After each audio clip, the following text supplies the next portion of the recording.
Hi and welcome to my channel. I'm Simon and this is the beginning of a new reading vlog. I am currently in a hotel in Bristol where I clash dreadfully with the fabulous autumnal themed bedding and wallpaper, although do match my suitcase almost perfectly. I mean, it's ridiculous. I had comments on the train here. Anyway, my suitcase links into this reading vlog because I've come to Bristol with not a single book in my bag. So what I thought is, as I'm going to be in Bristol, which has quite a lot of lovely indie bookshops in it, and I'm going to be in Bath next week, which also has quite a lot of indie bookshops in it, and then Swindon, which has a brand new indie bookshop that opened during the pandemic, I would not pack any books and I would buy as I go and do a sort of vlog where I work out what I want to read as I go and kind of read by whim. I'm kind of working out at the moment what sort of reader I am, but also I thought I would kind of share with you how I pick the sort of books that I fancy reading. So I am going off to Gloucester Road Books shortly before I head to dinner at a Sri Lankan restaurant, so maybe the fact that I've got Sri Lanka in my brain could help me pick a book, who could say. But at the same time, also the books that I'm kind of in the mood for at the moment are either an author I really love who I've not read for ages, or an author I've only read one book of but have wanted to read more. So I'm kind of thinking, like, with authors I haven't loved and not read for ages, oh god, there's so many, Margaret Atwood, or I don't know, I'll see when I go, because this is also how it could go. I could think I want something and then get to the bookshop and be tempted by something completely different. I'm thinking also, like, I've been wondering, do I want to read another Monique Brophy or another Damon Galgut? Or so it could be an author, like I said, that I've read one book of that I want to read more of. It could be something completely left field. I do kind of have an urge for a crime novel, maybe. Or the bookshop could have something that I've not seen before where I just think, oh my goodness, I need to get that now. So we shall see, but that's where my mind is at today. I thought I really had an idea of what I want to read, but clearly I actually don't. So the best thing to do is to go and browse in a bookshop. So that's the plan. Let's get cracking and we shall see what we see in the first bookshop, Gloucester Road Books.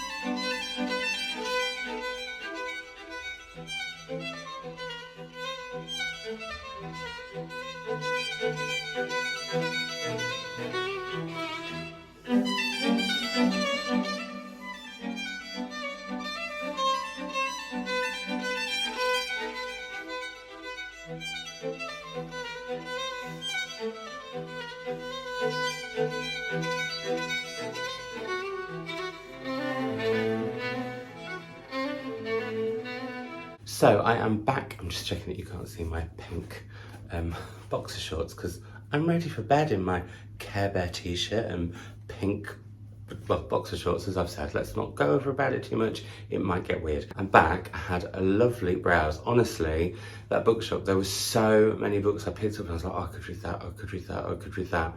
That, yeah, I feel like that could influence some of the other books.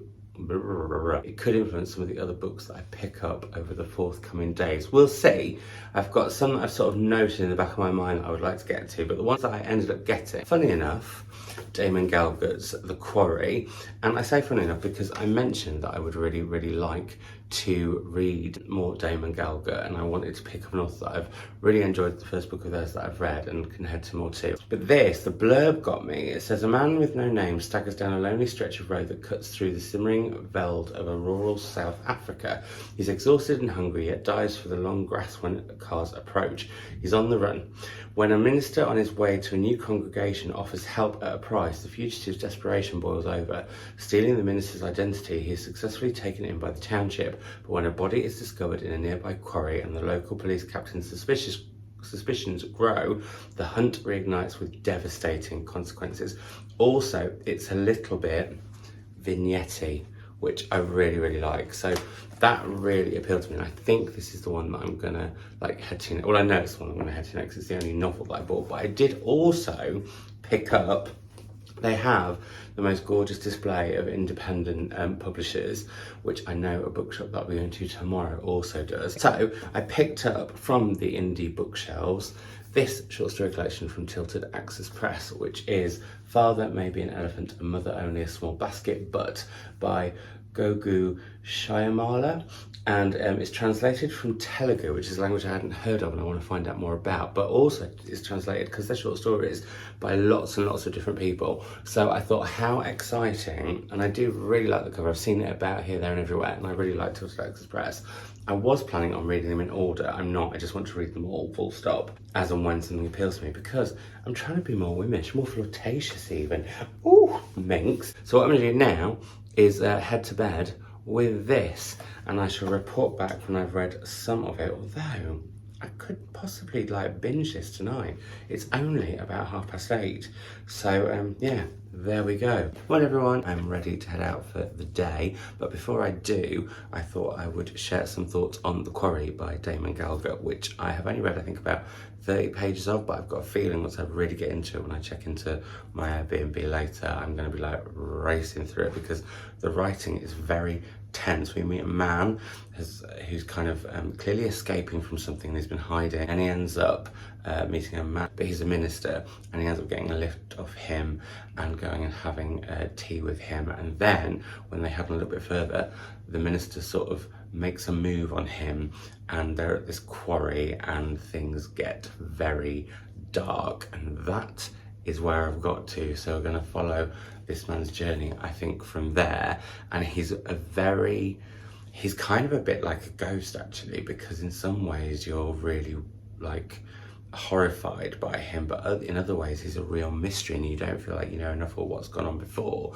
and I'm really enjoying that. So yeah, I'm looking forward to heading to that soon. But I've got plans to head to a nice indie coffee shop for a pastry and some coffee, and there's a bookshop I spotted called Stanford's, which I thought was a chain of travel bookshops, but I think maybe I'm wrong. I mean, imagine. I just want to head there, and also to Lush so that I can get some bath bombs, because I think my Airbnb has a bath, although I need to double triple check that. I was planning on possibly going to the Docks and my favourite bookshop, Bookhouse, but I might hold fire on that until after the Mad Weekend and go on Monday. We shall see, because I haven't quite decided when I'm heading to my next destination for my mini break, just me, myself and I in Bath. Blah, blah, blah. There we go. That's that. Got to check out. So I'll speak to you all after this B-roll footage.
Hi everyone, I am back as I have finished The Quarry by Damon Galgut, and I really, really, really like this. I can feel a Damon Galgut binge coming, frankly. I just thought it was fantastic. It got a little bit confusing towards the end because we have this man who's on the run, who does something dastardly. The police clock on, but then also two other people commit a crime, and it all gets interlinked, and sometimes I couldn't work out whether we were with the man on the run, who throughout the book remains he, or whether we were with one particular scoundrel called Valente. He looks at crime and what causes crime in an interesting way. It looks at how we have certain prejudices over certain criminals, and how sometimes if we understand the motives behind what some criminals do, we are more forgiving, or possibly society might be more lenient. That I found really fascinating. There's a little bit of the sort of history around South Africa, but not masses, which actually reminded me of The Promise. This wasn't as funny, but it was sort of, it got me in a gothic way, which I really, really loved. And there is gothicness in The Promise, but this was particularly gothic. And yeah, I just thought it was really, really well done. I thought there was some really interesting sort of slightly homoerotic stuff going on. I don't know what I'm doing with that when I say homoerotic, but there we go. I thought it was a really, really good, short, sharp shock of a book, and that's sometimes what we need.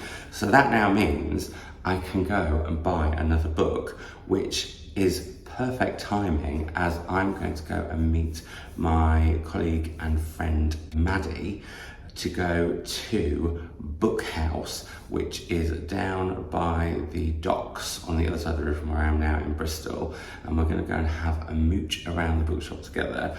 Now, what am I in the mood for? Possibly I could say I'm in the mood for more Damon Galgut, because I really, really, really loved this.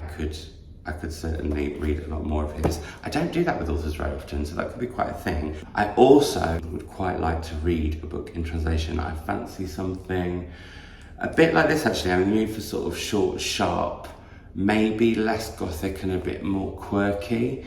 So yeah, we'll see.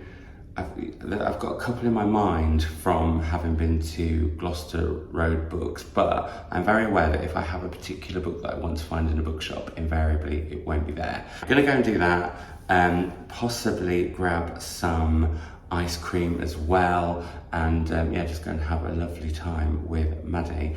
I shall report back when we're back, or when I'm back, because Maddie's off to back to London, and let you know what books have been bought, or what book has been bought, and I will explain my reasons for that purchase.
Hey, I am back, quite literally in the same place, but it's got the best lighting for filming. I even considered, this is how daft I am, changing my top so that you knew I'd actually been out, even though you've seen the footage. Anyway, moving on.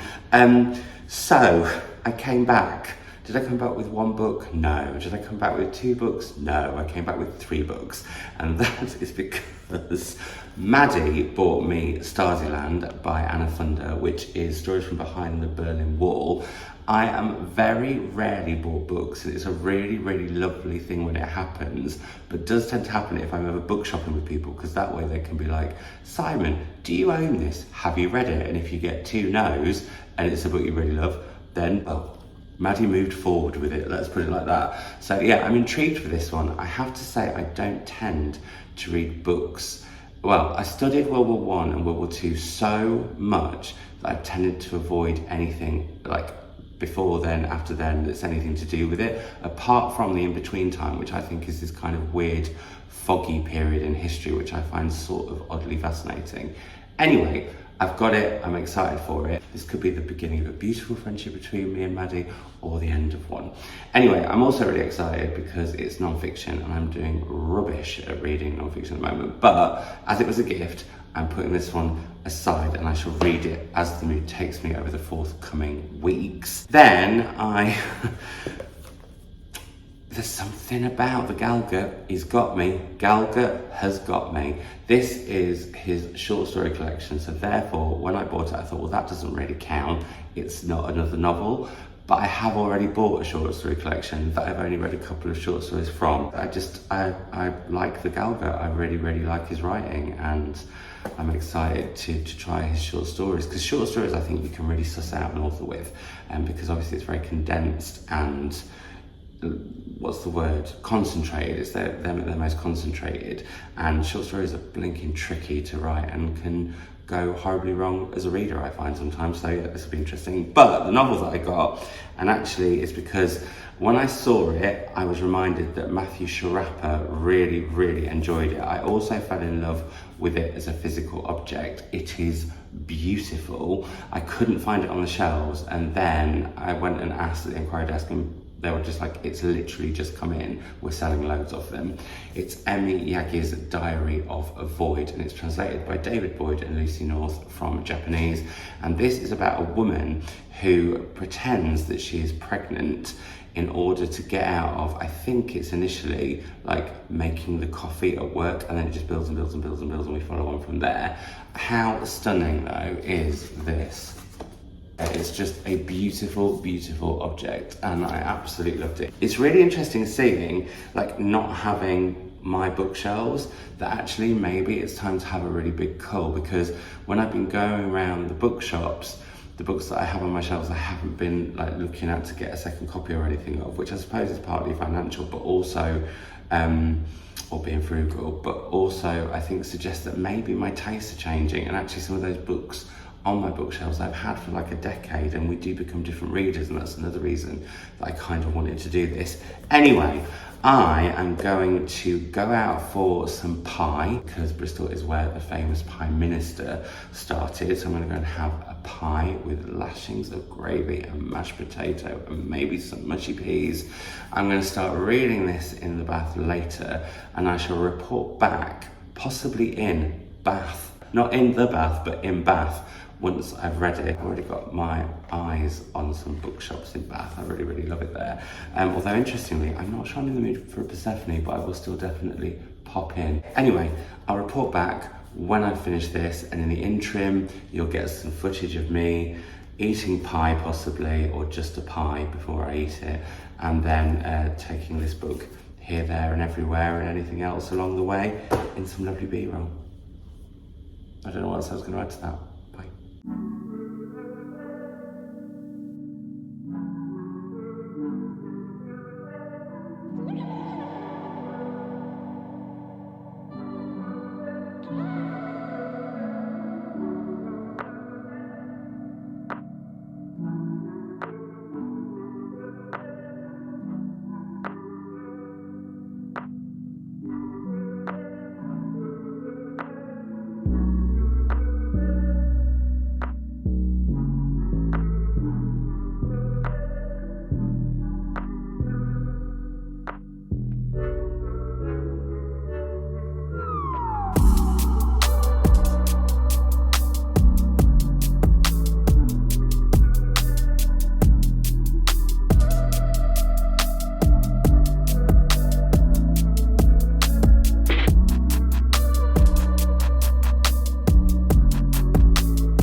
Hey up, it's me again, having not finished Diary of a Void, although I am pretty close to it. I was doing good and then out of nowhere had a bit of a Durkhamsy, woozy, funny moment and have been in bed and haven't really been reading. I've been catching up on my Real Housewives, which is my one true love when I'm feeling Durkhamsy. Reality TV just does the thing, but I'm feeling a little bit better now, so yeah, I'm gonna hopefully record my latest Sky Arts Book Club Extra, which is gonna be my reading horizons, so what I have read, what I am reading, what I'm planning on reading next. But also I wanted to let you know that I made a bit of a decision and some plans have changed.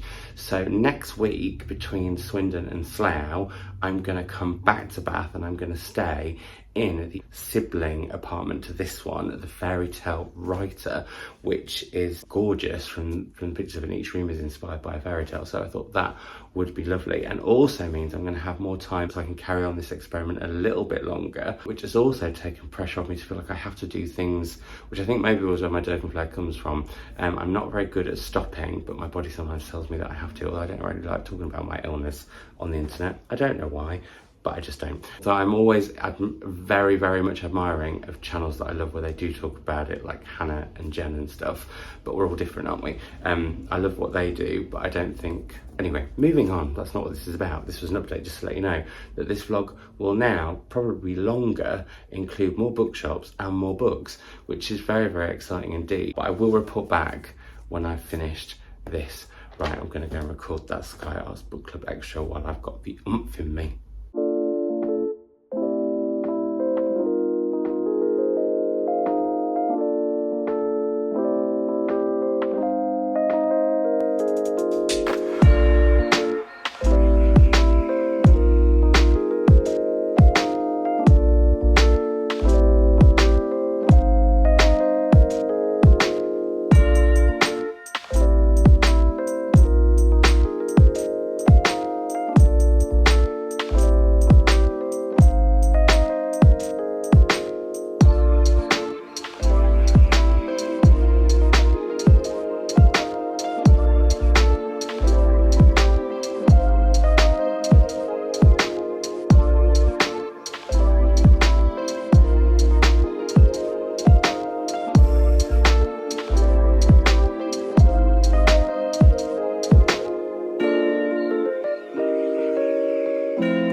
It's amazing how many people feel a presence in their house and want to know whether somebody has died in it. There was a case relatively recently with a lady who was sure that there was a presence in a certain room in her house.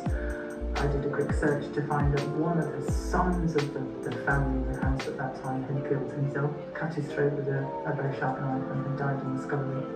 I love people coming in and asking me a question and me thinking, oh my goodness, I don't. Hey everyone, I am now in Swindon and I realised that I forgot to tell you my thoughts on Diary of a Void, which I actually finished when I was in Bath. But it does mean, because I finished it, I can go and buy another book in Bert's Book here in Swindon. Bert's Books here in Swindon. But before I do, I thought I'd have a chat with you about this and what I think I want to read next, what I'm sort of in the mood for. So, Diary of a Void by Yagi, translated from the Japanese by David Boyd and Lucy. Sorry, my ring is making a bit of a noise. Anyway, oh dear, I so need to grow up. Yagi's Diary of a Void. I really ended up enjoying this. I will say, I think in the middle, I was finding it a bit slower than I expected and a bit more of, and this is not a bad thing, it's just not quite what I was expecting from the premise I'd sort of created more in my head than anything, but it was very much a look at society and women's place in society, but also around pregnancy in society, and particularly when some people see you as a pregnant single mum, but also it's about deception in a way, deceiving other people, but also deceiving ourselves. In this case, the woman who is not pregnant but is telling everyone she is pregnant, but then as you go on, is she actually pregnant? And I don't want to spoil it for anyone, but it really plays with that a lot more as it goes on, and I loved that when that came to the fore, kind of in the final third.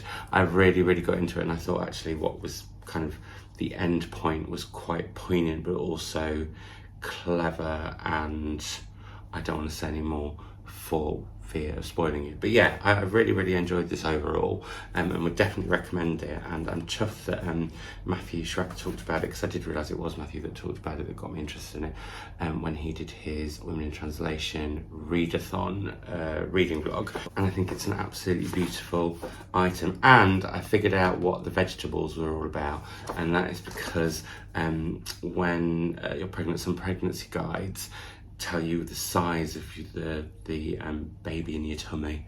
I don't like the word fetus, I don't know why. And obviously they equate them to vegetables. There's one point where butternut squash is just terrifying to many. Anyway, so yeah, I thought it was really interesting. Now what am I in the mood for reading wise? Weirdly, I feel like I want to read, I feel like I need something really plotty, because this was plotty but not quite as plotty as I thought it was going to be, and that makes me think maybe I need to read like a thriller, maybe like by a favourite crime writer, or possibly a thriller that's a bit left field. But at the same time, I also quite fancy reading some non-fiction, so I'm going to head to Bert's Books, see what grabs or tickles my fancy book-wise, and yeah, that will be what I read next. That's that. Let's head off to Bert's Books. Hi everyone, it is later on, and I had a great time shopping in the wonderful Bert's Books, and had a really good chat with Alex, and like sat and had a coffee and caught up on how it's going, because they're only 4 months old. The book, well, I actually picked up 2 books and I've read one already, so the other one's the one I'm going to head to next. Slight cheating. The one that I read on the train is Saint in Swindon by Alice Jolly, and this is all about a mysterious man who comes to Swindon in a dystopic future in 2035, I think it is. And as you read on, like what the state of the world is gets more and more ominous. But basically this guy arrives and he just wants to hide in this woman's Airbnb and just read. And slowly but surely people become quite obsessed by this stranger and why he's reading so much, as we discover that books are a little more dangerous. It really celebrates the library, and actually was created in partnership with Swindon Library, where I was working, so it felt doubly apt. And also Alice Jolly worked with book groups on kind of how the story was being formed, and it was kind of this work in progress altogether. So really interesting. Lots of in-jokes about books, some quite snarky moments which I quite enjoyed. I will say sometimes I thought it went like if you didn't know a lot of the books within the book, then it might be a little bit much maybe. So I think you have to be pretty like, not, I hate the term well-read, but you have to have read a lot of the classics in order to be able to get stuff, and I had read enough of them for it to be okay. But there were a couple I was like, I think you're making an analogy or a reference to another classic and I don't know what that is. So there's that one. The other book that I got, because I couldn't not get to there were so many good books, is Angela Hui's Takeaway, which is her memoir, stories from her childhood behind the counter. And I think this looks at what it was like for Angela's parents setting up a takeaway in a small Welsh town, the highs, the lows, everything in between, and what that was like for her growing up. But also this is a book kind of celebrating takeaways, and particularly Chinese takeaways, but also looking at what's happened since the pandemic, with all of this blame on where people say COVID came from and what's happened to the Chinese community because of that. And yeah, I'm really intrigued for this one. I will be picking up fiction to read alongside it, and then we'll see if I finish this while I'm on my travels or not, because I get the feeling it's one that I'm going to kind of really want to savour. I'm not planning on going to any bookshops today, shock horror, even though I'm now in the gorgeous, wonderful Bath. I will let you know when I do pick up something else, and I will show you some B-roll in between, including fabulous footage of this wonderful apartment that the curated collection have given me a discount on. I am smitten with their places. They've got one more and I might have to come back to Bath at some point just to stay in that one because it looks gorgeous too. I'll leave the website below. Anyway, I will catch up with you anon after some B-roll when I've bought my next book, whatever that may be. Hi everyone, it's Editing Simon here, and this has been quite the video to edit. It took literally the entirety of a 7-hour coach down to London, where I am right now in this glamorous travel lodge. You'll see me again at the very end. I just wanted to say, and I think it's because I was recording multiple vlogs at the same time, for some reason I forgot to talk about what the next book I bought was, where I bought it, but I also missed out the fact that I went to go and see a Tessa Moshfegh talking. Marek, age 13, walked to the village to assist the men in digging a trench to bury the dead. He wanted to be helpful, but cowered when the bodies were laid out on the thick grass of the cemetery and the men took up their shovels. The heads of the dead were covered only in thin cloths. Marek imagined that their faces were still alive. He could see their eyelashes grazing the fabric as a soft wind blew. And also Titsi Dangaremga talking. And when I am writing non-fiction, I have to engage with things as they are. Right? And that was really difficult for me, especially in this collection. I mean, I don't know how I forgot that. I think it must have been something that I think I was recording for Sky and then decided to delete and subsequently deleted some stuff. So there's that. But before we get to me talking about the book that I bought in Mr. B's Reading Emporium, here is some B-roll from Bath. And I decided I'm not going to do the Bath vlog I intended. I'll go back to Bath at some point and record it. Gives me an excuse to go back. I will insert some snippets now for your enjoyment, and then you'll see me talking about the book that I forgot to say that I bought.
Hi everyone, an update as I finished Comfort Me with Apples by Catherine M. Valente, and I kind of liked it. It did tick the, not necessarily fantasy itch that I had, but definitely fairy tale and fantastical, but I wouldn't say it was fantasy. I think what put me off a bit is this is based on a religious story mixed in with Bluebeard, the fairy tale. So I liked the Bluebeard fairy tale elements. I'm trying not to give anything away, but basically we meet a woman who she thinks she's happy, but as we follow her over a couple of days and she discovers things about her husband that she hasn't realised before, we realise that she's not at all happy and what the reason for that. And then there's some slightly odd, sinister characters that come into her life, as well as some wonderful women. And I like the sinister nature of it. It made heron. It made a heron very sinister. But I like the Bluebeard element, without spoiling anything, way more than I did the religious origin story. So yeah, I don't feel like my fantasy itch has fully been scratched. What I did do though is I went book shopping, unsurprisingly, after I'd read this yesterday morning, and so I've already been and picked up my next read, and it's one that scratches the itch that I actually had back in Swindon. That makes it sound like I got some kind of, I don't know, well, let's not. My mind went to a very random dark place. The itch that I mentioned I had in Swindon was for something with a crime twist, and actually when I was in a shop back in Bristol and I put some pictures on Instagram, Neil and Govindan told me that this book was amazing, and it's Tokyo Express, and it's by Shicho Matsumoto, and it's a literary crime novel. And as I'm going to be going on trains, I thought this would be a great book to start on the train later today as I head to Slough. I think that might be where this vlog is going to end once I have finished this one, so I'll report back either at a hotel in Slough or once I'm back home, because I'm going home very briefly after Slough. Obviously you'll get B-roll in between, but yeah, I was really itching for some crime, but I wanted something a little bit different than I might normally head to. And actually I've been talking about this a bit in Mr. B's as well, and they were saying that it was great, so that's going to be my next book. So there we go. I did buy some other books in Toppings. I know some of you are probably going to be screaming, what happened to Persephone Books? You can't go to Bath and not have been to Persephone Books. Well, I have, and I bought books, but not books that I want to read right now. More books for autumn, along with possibly quite a lot of books. In fact, I'm not going to show you, there's a book bag full there, which is just embarrassing. Anyway, I will catch up with you when I have finished reading this.